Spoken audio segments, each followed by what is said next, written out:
table ronde, c'était très enrichissant. Donc on était environ une bonne dizaine d'intervenants, avec des intervenants vraiment intéressants, qui avaient des points de vue relativement différents sur le sujet des femmes et de l'argent. Il y a différentes tendances qui se dégagent. D'abord, on était plus ou moins toutes d'accord pour dire qu'il y a autant de rapports à l'argent qu'il y a de femmes.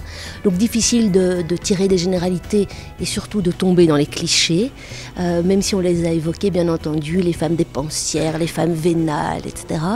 Mais ce qui se dégage comme tendance, surtout, un point qu'on a relevé, c'est le rapport que les femmes ont qui est très différent dans le sens où elles ont un rapport différent à l'altérité. Donc du fait de ce qu'elles sont, du fait de leur mode d'être, l'altérité est différente et donc elles ont un rapport à l'argent qui est lié à une aversion au risque. La femme a de l'argent individuellement, mais aussi de l'argent comme gestionnaire de foyer. Et donc la femme va être prudente de mettre son foyer ou pas en danger quand elle dépense de l'argent. Donc elle est plutôt prudente par rapport à un homme qui, lui, va être assez motivé par la prise de risque, voire va en trouver une certaine satisfaction.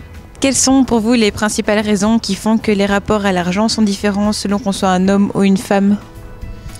Alors je pense que déjà il y a l'éducation.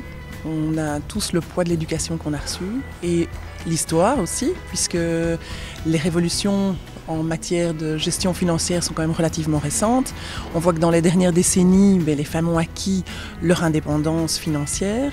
Maintenant, elles ont, grâce à leur indépendance financière, pu se libérer de tout ce poids et aller de l'avant vers leur évolution professionnelle et tout en privilégiant quand même la sécurité, puisque je pense que c'est important pour elles de veiller à ce que leur ménage, leurs enfants soient toujours en sécurité.